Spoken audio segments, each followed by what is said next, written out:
Hello, my wonderful friends, and welcome to another edition of the Nintendo News Roundup. I am very sorry there has not been a roundup for a while. I just wasn't really feeling it for a while, and I just, there was a time when there was a lot of, big news coming out, but I was covering all the big stuff in videos, and I didn't want to just repeat myself, And things have just been, kind of hard in my life recently, and I might make, an update video about it or something. But basically, I just wasn't feeling it, and I didn't want to completely force myself.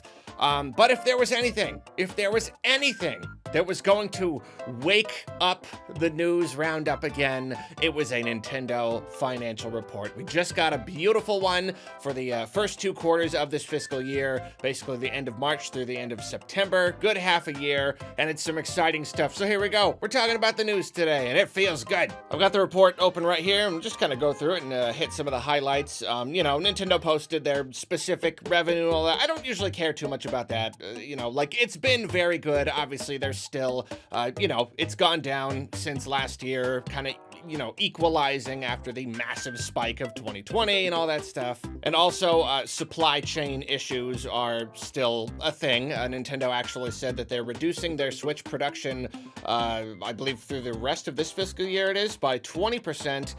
Just because of chip shortages. Still a thing, so there might be a little bit higher of a demand and less of a supply this holiday season, but we shall see. One big takeaway from this report, the Switch has now surpassed 90 million units. 90 million units! It's about to catch up with the Wii. There is no doubt about it. Sales are still going really, really strong. They talked a bit about the Switch OLED. Apparently it's very popular with people who purchased the launch Switch, when the Switch first launched in 2017. Not surprising at all. You can see people from way back then finally looking to upgrade, so that makes sense. They included a really great little infographic showing the age distribution of annual playing users.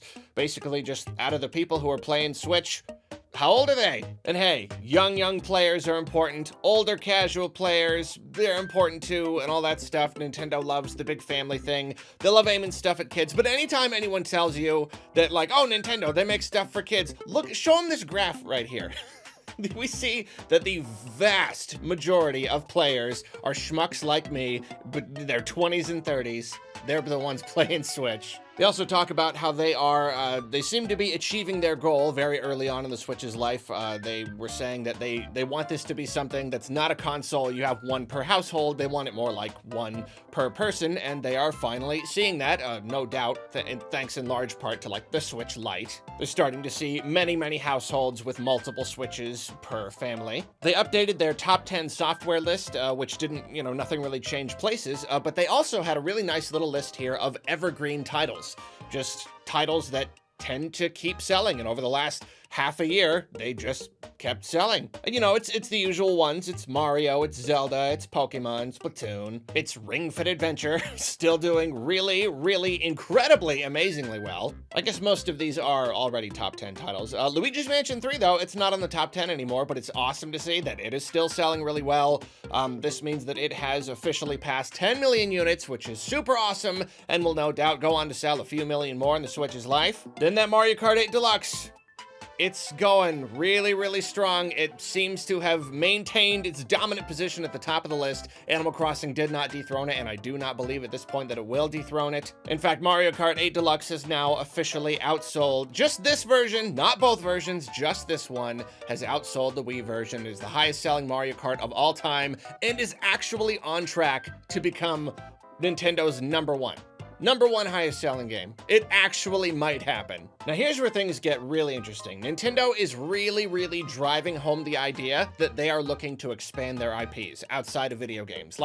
They've been talking about it little by little over the last few years, and we've started to see it a little bit, the Mario movie and all that stuff, when Lego Mario, merchandise and stuff. But they're really hammering it home here, that they're this is something that we are doing going forward. We are expanding everything.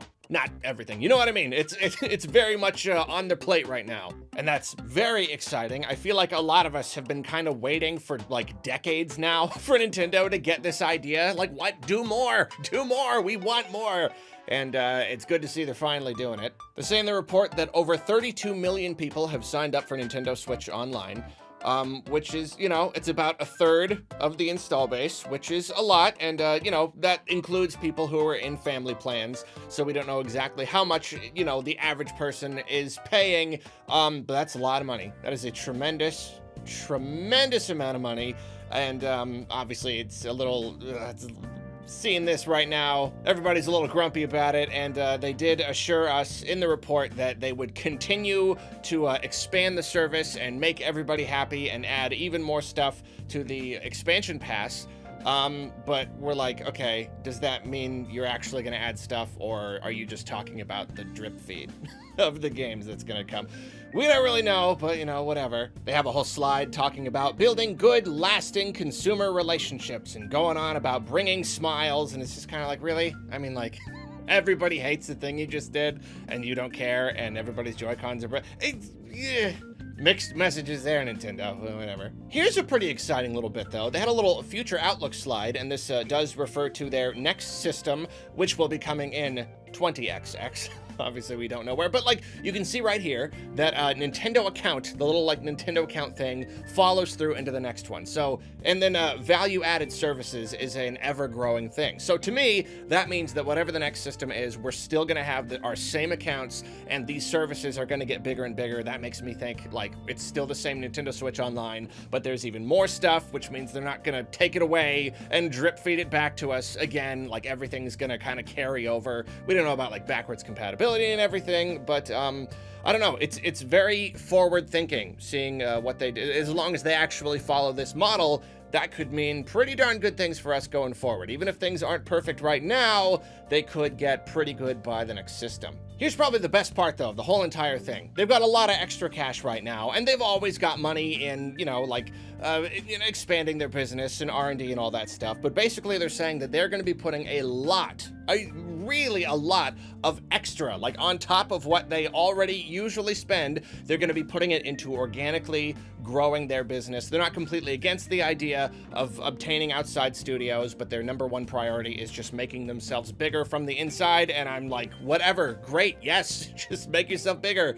Get, you know, even if it's all internal, do it. That still comes from hiring externally, and that's really great. And also, just investing in their own infrastructure. This could potentially mean better online services and stuff. That would be very, very good. And yeah, everything you can see them investing into their own company, and of course investing in, you know, outside of games, IP stuff and all that good stuff. It's just a very good thing. They're putting a tremendous amount of their money into making themselves better, which is what you do. You don't just sit on all the money and share it with the investors and go on vacation and that's it. Like, no, you keep the ball rolling. Good to see. Well, that's it for the big financial stuff, but we still got some other stories here.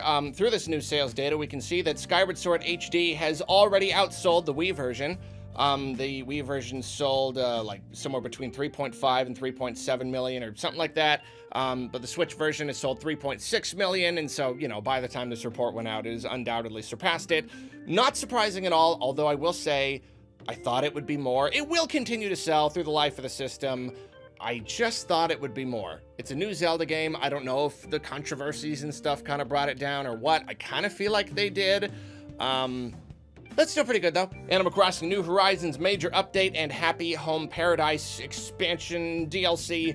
They have all launched. Everyone is enjoying them, although Nintendo does warn us that there is a glitch that is currently known about, and they're working on it. If you own the Happy Home Paradise DLC and you visit resident services and ask to remodel a resident's home while the gates of your airport are open, you may experience gameplay bugs. I don't know exactly what those are, but apparently that's a thing. So they're asking everybody, hey, we're gonna fix it, but just try not to do that in the meantime. Cool. Nintendo's announced that they are opening a new official Nintendo store in Osaka. So then there will be 2 in Japan, in Tokyo and Osaka, and then 1 in New York, which is pretty cool. Bring more here, though, please. Maybe, please. Thanks. Nintendo has released an update for Super Mario 3D All-Stars. It now supports the Nintendo Switch Online N64 controller, so that's fun. Nice little upgrade there. Pokemon Company has announced the latest Pokemon TCG set titled Pokemon Brilliant Stars. We didn't get a game called Stars, but we're getting the TCG set called Stars. It includes the latest mechanic, the V-Stars ability or something. I'm not gonna pretend like I know how to play Pokemon. So that's the thing. Brilliant stars. Oh, here's a big one right here. Okay, there's a rumor going around. Don't know if it's true or not, obviously, but there's a rumor going around that in addition to the Mario movie, we are also going to be getting a DK movie, sort of a spin-off, I suppose, also starring Seth Rogen as DK. It wouldn't surprise me, knowing how aggressive Nintendo is trying to be with all this, if they project that the Mario movie will be a big thing, then I could see them wanting to get to work on both of these things. I mean, the rumor says that they're already working on it. So yeah, I guess it makes sense. I still don't think it points to a big Nintendo cinematic universe. I mean, if anything, it would just be like Mario movies, Mario, DK, that kind of stuff. So that's interesting. Giles Goddard was a developer on Ocarina of Time, and a while back he talked about how there was at one time a prototype in Ocarina of Time, like in, the super early stuff, that was basically an equivalent of Portal, like the Portal games with the portal mechanic where you walk through a portal and it takes you somewhere else. And it was awesome to hear about, but here on Twitter, he has treated everyone to a GIF, a decently short GIF of this mechanic in action. Shows Link kind of walking through a hallway or like into a crystal, and then you're in a hall. It's really cool. Like just seeing it in action. I'm trying to imagine something like that in the game. It's an incredibly, just a cool thing. Sakurai always doing columns and interviews and stuff with Famitsu, and the most recent one is obviously talking about Smash and kind of the future of Smash, and people have been translating it, and there's all these like kind of little takeaway bullet points that people have been looking at, so we'll go through a couple of them. Basically, he's not really thinking about the future of Smash right now. Really can't blame him. Can't blame him one bit. I mean, like, there's gonna be more Smash. I know Nintendo, they try to kind of respect the people who make the series, like you got like your Earthbound and you Punch-Out, and it's just kind of like, okay, they don't want to make a new one, we're not going to make them. Smash is way too big a thing. They're definitely going to make more Smash. It's so hard for me to believe that if Sakurai didn't want to, they just kind of wouldn't. But at least he's not really sure. Apparently at one point they tried doing Smash without him, and he says it didn't go well. And that's interesting, and he actually says he can't really see a path where Smash can be produced without him. And that's really weird to me. I don't know anything about the internal goings-on here, but it's like, I don't know, it's not like he's this he basically is a magical wizard, but he's not the only human being on this planet who can make Smash. It's kind of like, it's weird. Haven't you been like training up people to take your place at some point? Like there's gotta be other people in that company or somewhere in the world that would, that would be good for Smash. It can't just be him. I don't know. Basically, if he doesn't want to do Smash forever, I feel like #1 priority would be finding a person who can. But I don't know. Other news, Dr. Mario World has officially been shut down. Still really weird. I mean, it's really weird. It's basically a single-player game. Tons of content, tons and tons of puzzles. Why not make it offline? Why not make an offline version? It's really, really weird, but it is what it is. Rest in peace, Dr. Mario World, the game with the single greatest roster of any Mario game ever. Only thing it was missing was Dr. Shy Guy. That's the one I was holding out hope for. It'll never happen now. The Nintendo Switch Online Expansion Pass overview trailer is now Nintendo's single most downvoted video. Congratulations. Congratulations, it beat all those games around the Wii U era that made everybody mad. Nope, this is the one. That's great. Nintendo and LEGO just announced new LEGO Mario sets, but these ones are based on Luigi's Mansion. Did somebody watch my video? I think somebody watched my video, how they should make more Luigi's Mansion stuff. No, it's really, really awesome, and they're also, it's like 3 new sets, and they're based on the first Luigi's Mansion. You'd think that they would go straight to the 3rd one. That's the one that's selling right now, but no, it's a bunch of stuff from the first one. Super duper cool. Couple fan stories. Metroid Dread speedrunners are hard at work. The meta is shifting constantly right now, so I'm not even gonna give you like any specific runs or records or whatever, but they're slowly inching their way down toward an hour for any percent, and that is really awesome. Gonna be really, I hope it's at GDQ this year. Oh, that'd be so cool. And finally, YouTube channel, It's Adrian.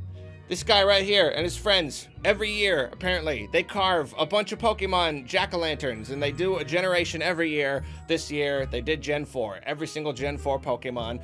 in a pumpkin. Amazing, incredible. I hope that you enjoyed this return of the Nintendo News Roundup. I cannot make any promises that it's gonna come back regularly right now. Still trying to work that out, still kind of looking at the format, and it's the holidays, so things are really, really busy right now, so I don't know. But if you like the Nintendo News Roundup, thank you for watching. Say a thing in the comments. Goodbye.